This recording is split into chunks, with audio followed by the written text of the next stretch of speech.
بسم اللہ الرحمن الرحیم۔ السلام علیکم۔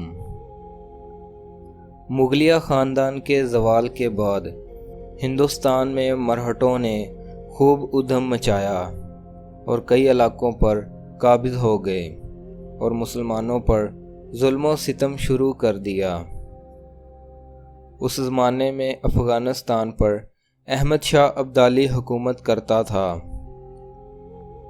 جب اسے ان حالات کی اطلاع ملی تو اس نے ہندوستان پر چڑھائی کر دی اور فتح حاصل کرتا ہوا دہلی کی طرف بڑھا۔ راستے میں ایک رات ایک جگہ پر پڑاؤ ڈالا تو سب تھکے ماندے سپاہی نیند کے مزے لوٹنے لگے اور پہرے دار بھی اونگنے لگے۔ رات کی تاریکی اور پہرے داروں کی غفلت سے فائدہ اٹھا کر مرہٹا فوج کا ایک سپاہی لشکر میں داخل ہو گیا اور چھپتا چھپاتا احمد شاہ ابدالی کے خیمے تک پہنچ گیا۔ سپاہی نے یہ سمجھا کہ احمد شاہ ابدالی بھی سو رہا ہوگا، اس لیے وہ بے دھڑک خیمے میں داخل ہو گیا، لیکن یہ دیکھ کر اس کے ہاتھ پاؤں پھول گئے کہ احمد شاہ ابدالی مصلے پر بیٹھا دعا مانگ رہا تھا۔ ڈر کے مارے مرہٹا سپاہی کانپنے لگا اور تلوار اس کے ہاتھ سے گر گئی۔ احمد شاہ ابدالی مرہٹا سپاہی کی طرف مڑا اور بولا، تم کون ہو اور یہاں کس غرض سے آئے ہو؟ مرہٹا سپاہی جھوٹ نہ بول سکا اور ڈرتے ڈراتے بولا، مرہٹا سپاہی ہوں اور آپ کو موت کے گھاٹ اتارنے آیا تھا۔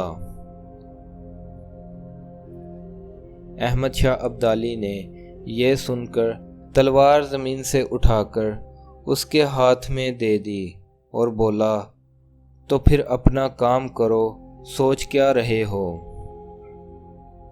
مرہٹا سپاہی احمد شاہ ابدالی کا حسن سلوک دیکھ کر بدل چکا تھا۔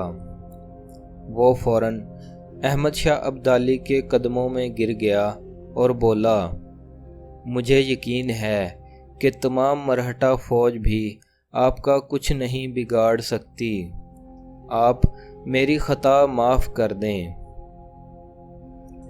احمد شاہ ابدالی مسکرا کر بولا، جاؤ، میں نے تمہیں معاف کیا۔ مرہٹا سپاہی احمد شاہ ابدالی سے کہنے لگا، میں اسلام کی پناہ میں آنا چاہتا ہوں، مجھے مسلمان کر لیجئے۔ احمد شاہ ابدالی نے اسے کلمہ شہادت پڑھا کر مسلمان کر دیا، اور اس طرح ایک مسلمان بادشاہ کے حسن سلوک نے ایک کافر کی کایا پلٹ دی۔ ویڈیو پسند آنے کی صورت میں اسے لائک کریں، چینل کو سبسکرائب کریں اور بیل آئیکن پر ضرور پریس کریں تاکہ آپ کو نئی آنے والی ویڈیوز کی نوٹیفیکیشن ملتی رہیں۔ ملتے ہیں کسی نئی ویڈیو میں، تب تک کے لیے اپنا بہت سا خیال رکھیے گا۔ Thanks for watching this video. اللہ حافظ۔